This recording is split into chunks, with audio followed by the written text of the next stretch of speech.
Hey there, welcome to the July episode of More Stop, All Things More. I'm Rob Morris. I'm here with Mayor Mark and our special guest today, Assistant City Manager Deidre Ebrey. Mayor Mark, Deidre, I understand there's exciting news on the horizon for Moore. Well, Rob, you have heard right. There is some real exciting news, and it's been difficult to keep it quiet, but we're finally at a point where we can talk about it. And that's one of the reasons that we brought our Assistant City Manager in, Deidre, who has been working on this project for probably a little over a year. And we're at a point now that we get to share it with the rest of the community. That's fantastic. I just caught wind of this a couple of weeks ago. But it's a huge deal. It really is a big deal for Moore. Hey, and that big news revolves around the name of a company that is a big company. They're coming to Moore. You may not have heard of them. I hadn't heard of them until I heard the first about them coming. It's McKesson is the name of the company. And Mayor Mark, what do you know? What can Deidre tell us? I'm interested to hear more. You bet, Rob. And that's one of the reasons we had Deidre come in and visit with us today, because she's been working with this company and their representatives for probably a little bit over a year to see what we could do to maybe have them located in Moore, Oklahoma. And so, Deidre, why don't you just tell us a little bit about McKesson, who they are, what they do, and why is this an important thing for Moore, Oklahoma? Great. Well, thank you both for having me here. Love to bring good news to our citizens. McKesson Corporation is a very large company, no doubt about it. They have lots of different services. The service that they will feature here in the Moore location is their pharmaceutical piece. It's again one of the services that they offer. They are a very large company, as you mentioned. They are number 9 on the Fortune 100 list.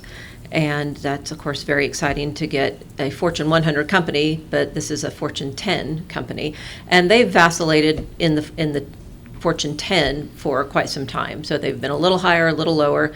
But again, right now they're currently sitting at number 9. They are headquartered in Irving, Texas.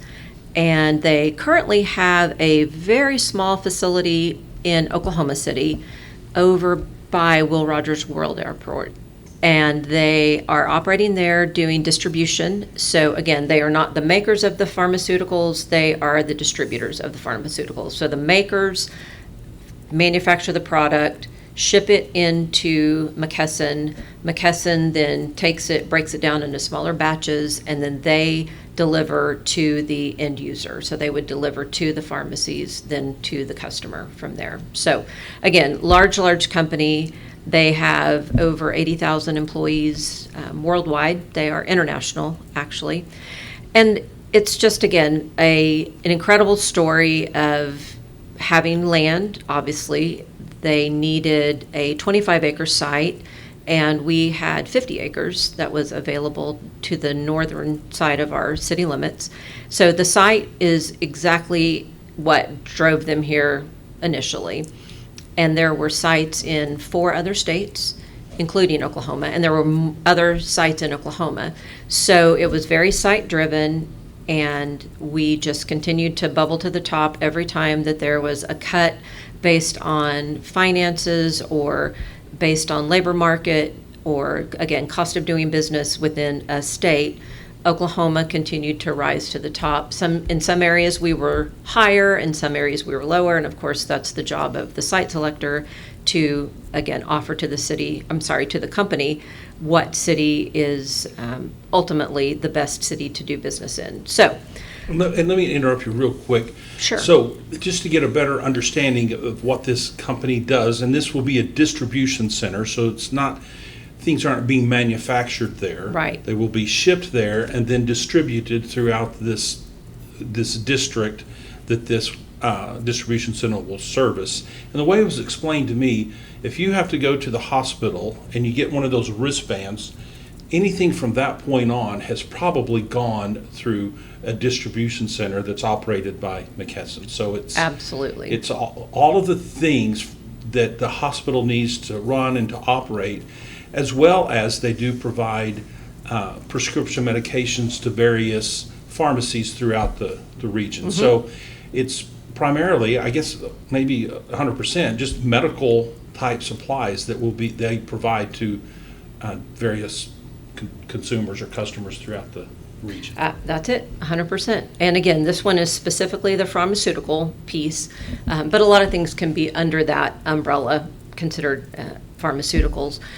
But yeah, so it's a 330,000 square foot building. And again, so they were looking for a 25-acre site, and we happen to have that. Now, when I say we, it's not the city. So this was a privately owned piece of real estate that was on the market for sale. So that's one piece that you have to have, is you have to have the land, and it has to be for sale. The city doesn't have to own it, but the city does play a role in the infrastructure of where the land is located. And again, we did need to add infrastructure to that site where they chose, so we are able to do that. And that site, I'm curious, you said the northeast part of town. Specifically, where is the site? So it is really on it's north of First Baptist Moore, so it's north of Northeast 27th Street and Pole Road.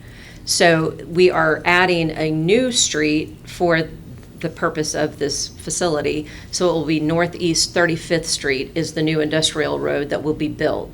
And it's going to run just, again, almost right at the city limit line, and it's going to connect Pole Road to the access road. So they'll just make a square again, and McKesson is going to be on the corner of Pole Road and a newly constructed Northeast 35th Street. Okay, so if you're driving north on I-35 and you look to the right as you go past First Baptist, it's that empty area there between First Baptist and the car dealerships and all that stuff to the That's north. exactly right. That's exactly right. Wind Supply is in Oklahoma city limits, and they're a nice big building there, and they are adding on to their square footage currently.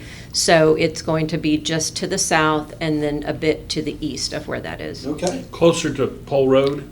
Much closer to Pole Road, absolutely. Versus I-35. Absolutely. And the way I understand these large companies, when they're looking for a location, they often go through a real estate arm that works with that company, and they say, hey, this is what we're looking for, and then that company's charged with just going across the United States and trying to find property that would suit what their customer wants. So how do you think Moore kind of rose to the top of that and eventually became the place where it's going to be built? Right, and that's exactly the process. That's how they work, and this will be the third national search that I've been a part of for primary industry. So this doesn't include retail.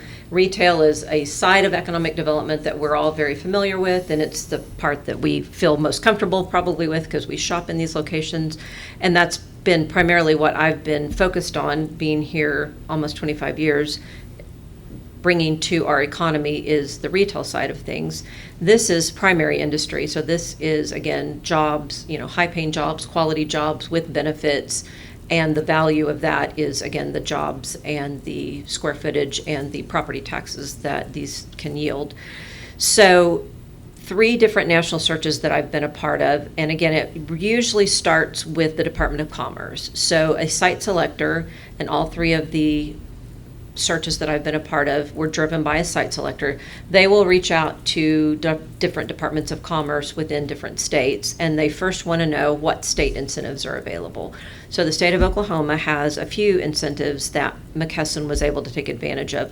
One was incentivizing businesses that are making improvements to their facilities or to their product and service. So McKesson qualified for that, and that would be a business expansion assistance, and that's a grant that they received from the state of Oklahoma for expanding their footprint. It doesn't have to be on the same site, so this was still within the state of Oklahoma. So they qualified for that. They also will qualify for the 5-year manufacturer's exemption. So that exempts anyone that's in the distribution, manufacturing, service for 5 years of their property taxes. That doesn't affect the local community. They still receive those taxes. It's paid by the state of Oklahoma. It's just a gift then to those businesses for 5 years. And Deidre, let me ask you, you talked a little bit about incentives. So is this going to cost the residents of Moore anything? Are we offering any kind of financial incentive to the company? Well, no. That's a short answer. It's actually a very long answer, so it's complicated, but I love to talk about it because it is such an amazing deal for us as the city government and our residents here. So the company is coming in with a 330,000 square foot facility. So there are property taxes that will be paid to the county based on the size of the project. So again, 330,000 square feet, that's a large facility. In Oklahoma, inventory tax is also charged, which first can make businesses not look at Oklahoma because it does make the cost of business higher than it would in another state like Arizona, which is who we were competing against. They do not have inventory taxes on their property taxes. So strangely enough, Arizona has lower property taxes than the state of Oklahoma does. However, we have lower cost of land, lower cost of living. So when you put it all out there and, do all your formulas, ultimately we came back as the better place for the cost of doing business. The big piece of the property taxes that will be paid into the county and the big benefit is not just the 330,000 square foot facility, but also the product that's inside the building. The product that's inside are very small, pharmaceuticals, pills, injections, things like that, and they're very expensive. So the value of the inventory is enormous. It actually exceeds something of an Amazon distribution center. It's higher than that.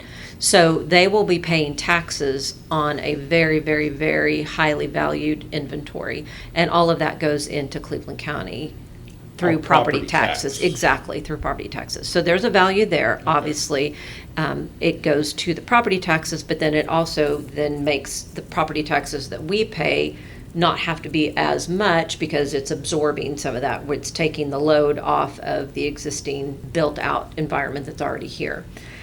So in addition to that, there is sales tax that's charged on all of the products that are being purchased to build this 330,000 square foot facility. And again, early on, we get to see the prospectus of what those things look like and what the numbers look like. And that falls into roughly around the $4 million area as far as receiving sales tax back. So that piece of land is going to be under construction for a little over 2 years, again, with very, very high-end pieces of material and things that are being purchased to make up this facility. So we expect to pull in around $4 million in just sales tax alone from the construction of that. Once it's built, we won't receive any sales tax from that because, again, it's a distribution center, and so there won't be any sales tax generated off of that. That's then when they'll start generating the property taxes from the minute they start operations. And just so everyone's clear, and I don't mean to talk down to our listeners, but it can be confusing, but the property tax funds our county government, funds our libraries, funds our public schools, our Moore Norman Technology Center, and a few other entities. And then the city of Moore has a little bit on there from some of the GO bond projects that we have. So they're going to be adding to the pool of ad valorem taxes that are collected through the residents and the businesses in our county, and then helping us fund all of those other projects that I just mentioned. Absolutely. And I'm really glad you brought that up because, well, at first let me say what they asked for. So what they were bringing was obvious and evident with regard to the size and the value of the inventory. What they asked for was a 6th year of their property taxes to be compensated. So that is roughly $3 million. So the city of Moore said that we will take that on. Now, you remember we talked about how much sales tax we would be receiving from the build of the project. So we could have paid for that through our sales tax. Okay. We still could do that if we needed to or wanted to. They also asked for some infrastructure improvements, specifically Northeast 35th Street Industrial Road.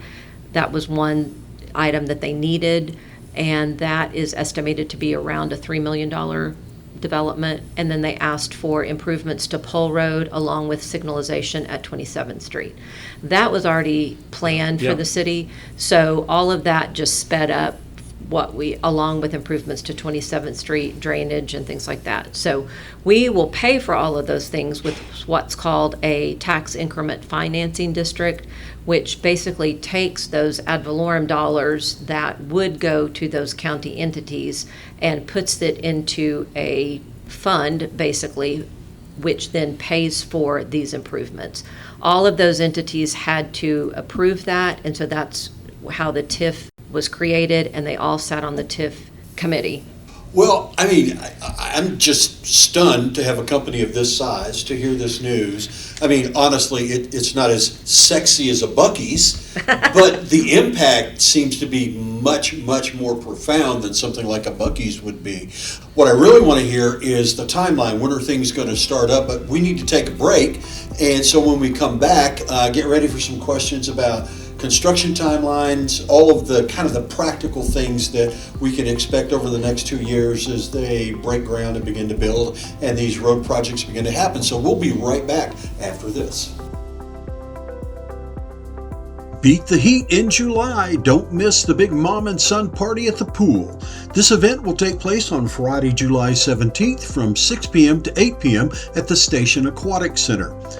Tickets are $10 in advance, $15 on the day of event, or until tickets are sold out. You can get your tickets in person at the station front desk or online at cityofmore.com/fun. If you need more information, call 405-793-5090 or visit cityofmore.com/upcoming events.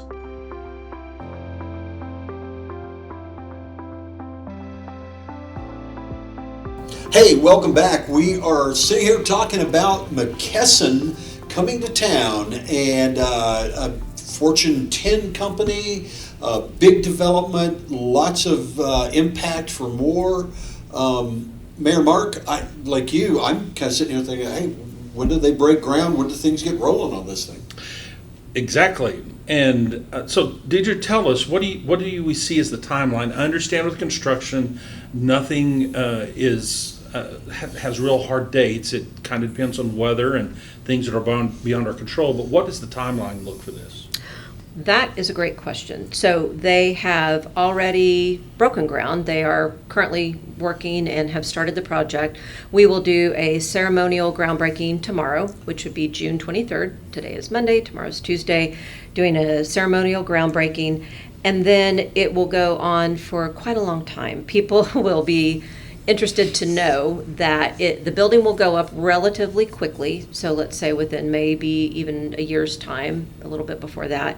But the amount of product that is moved through that building takes some of the highest grade equipment and the most sensitive equipment that is manufactured. So the installation of that takes over 18 months. So the building will go up and you'll see it, but then they will not open until spring of 2029. So it will take about a full 18 months after the building is finished to then equip the building. And so maybe a year to construct the building and then a little over 18 months to get it equipped and ready to go into operation. So 2029? That's correct. Spring of 29 is their goal.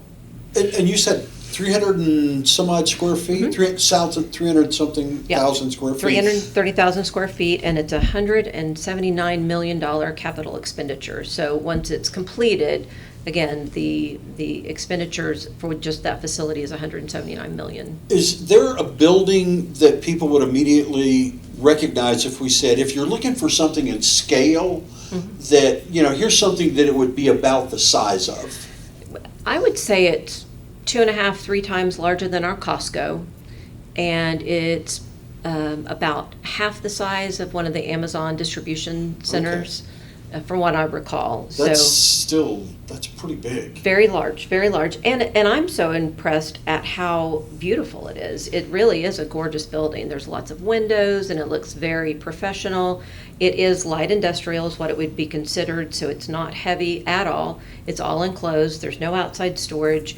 And again, they are just an incredible company, so they care very much about the look of the building and their employees. They want to make sure that their employees are satisfied and happy when they come to work. So the inside and the outside are just very nice, very nice. So it won't be just a brick building sitting out there, is Correct, what not you're at all. saying. That is absolutely, there will be a large distribution space, no doubt, Sure. and bays for the trucks to pull in and out of, but there's a office space at the front, and again, lots of windows and lots of natural light inside the building. Well, Deidre, tell me a little bit, because the north of the First Baptist Church, there is a big chunk of land there that's undeveloped. So do you think that this is going to spur other developments now that something is being built there within our city limits? Absolutely, no doubt. That has actually already happened. So not just because of this development, obviously the name McKesson means a whole lot. And so people know that if McKesson is making a decision to be on this site, then it takes the risk away for others. There is already a development that's going in next to McKesson. It's spec building right now. So there's a developer that knows that there are clients out there that they've worked with before that needs a distribution center. And obviously if it's good enough for McKesson, it's going to be good enough for one of their Fortune 100 companies, most likely. So there is a 250,000 square foot spec building that is going next door to this site. There is another, it's about a 30-acre tract of land that is on the frontage, which would be on the access road there. That will not be industrial. That will be reserved for office, retail, and things like that. There are other smaller sites that are around there, and they've also seen interest, and I think it has a lot to do with the development that's happening there, the clearing out of that land and making it obvious that it's developable and it's in a very, very good location. All of that, again, is the reason why we chose to do a TIF, so that we could use those tax dollars from the property taxes that are being generated to then put back into that development, so that that development can grow and succeed quickly. Right. And I would just to go down a memory lane, I remember as a kid driving up and down 27th Street or riding with my parent. It was a 2-lane blacktop road, really rough. There was no underpass. You went over the tracks. And that field to the north of 27th used to be an oil tanker farm. Mm-hmm. And if you ever see an aerial view of it, you can just see, I don't know, probably a couple of dozen of berms that are built in the shape of a circle, and had a big oil tank that would set in the middle of it, big oil tank farm. And so it's fun, it's interesting, it's exciting to see how more is growing and developing.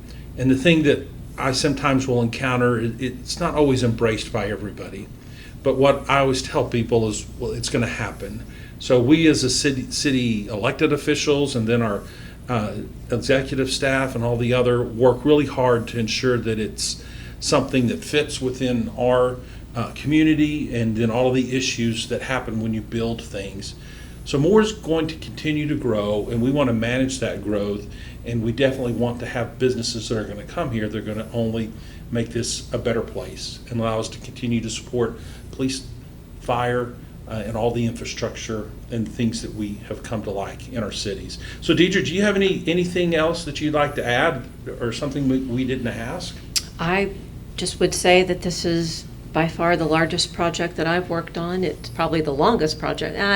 Costco was pretty long too, but this has been continuous for a little over a year, as far as just back and forth with the site selector and providing data and information. And again, I think it's one of the more fulfilling projects because of that, what you just mentioned. This is on a piece of ground that has seen no activity for a very, very long time. And it's in a great location. It gives great access to the interstate, which is what distribution centers need, 100%. So that's exciting to see that. And again, to kick off this development with such a marquee company like McKesson, there's just not a whole lot more you can ask for. And could you just real briefly tell us who's going to be at the ribbon cutting? This will kind of emphasize that how big of a deal this is for not only Moore but for our state. Right. Well, Governor Stitt is absolutely going to be at the groundbreaking, and he was adamant that he wanted to be a part of that. And obviously, he and his staff are very excited about welcoming this this expansion from an existing business into something just enormous based on where they currently are. So he will be attending. The Department of Commerce will be there. Our county commissioners and their staffs will be there. The Cleveland County Economic Development Coalition, which we have merged our economic development efforts with others in the county, which again has been a benefit to the entire county, and we hope we'll continue to see that. I'm certain that we will. So yeah, it's a very, very big deal to groundbreak for a company like McKesson. Wonderful. Well, thank you so much for spending a little bit of time with us and helping us to inform our community and our listeners about what's happening on that property north of 27th Street. Exciting news. I would also add my thanks, and we'll be right back after this break with your question of the month for Mayor Mark. Coming up in August, the 43rd Annual National Night Out. It's one of the biggest community events of the year. This year, National Night Out will take place on Tuesday, August 4th from 7 p.m. until 9 p.m. You'll find all the excitement in the Warren Theater parking lot. Bring the whole family out to meet your local first responders, enjoy free food and activities, get an up-close look at emergency vehicles and equipment, and meet our community partners. For more information on National Night Out, call 405-793-4662 or email csu@cityofmoore.com.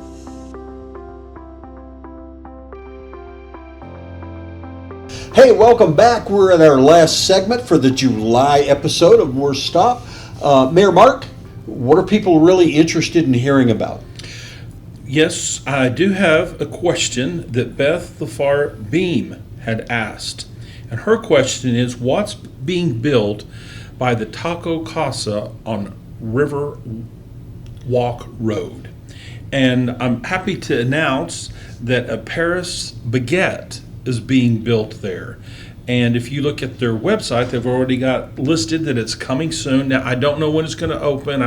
We don't have those details, but we do know they're going to be here and that they are opening. And Rob, I think you've actually been to one. So can you maybe tell us a little bit about what they serve and what it's like? Absolutely. They have baked goods, treats, cakes, tarts. It's really going to be a nice addition to the Moore community. Folks need to go to the parisbaguette.com website and just look at their menu. I mean, they've got chocolate supreme croissants, regular croissants.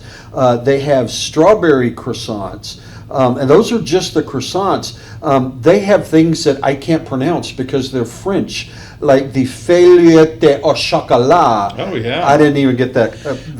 Berry pastry, the fruit pastry. They have turnovers, they have danishes, cream cheese pastries, almond pastries. They have, all right, this was Abby, the lady that I'm the caregiver for, and my best friend and roommate.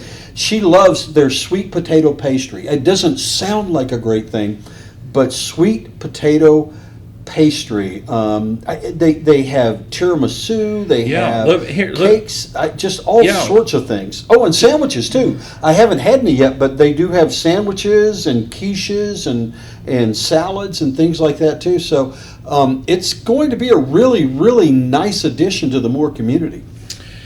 It does, and I'm just scrolling through their menu as well, and I will be one of their customers for sure, as it looks delicious. Well, I'm going to say a product name, and you're probably just going to start drooling right here. S'mores chocolate marshmallow layer cake slice. I mean, does that just not make you go, oh boy? It does. It sounds great, and the pictures on their website, it all looks fantastic. But that's what's going in by the Taco Casa off of 19th Street. Paris baguette. Well, I tell you, that's exciting news. It's been an exciting episode. McKesson coming, there are big changes headed our way. There are. More is continuing to grow, and sometimes you think, well, how much more can you fit? And we are running out of room, but we actually need all of this development so that we can continue to maintain our infrastructure, buy fire trucks and police cars, and build maintain our residential streets.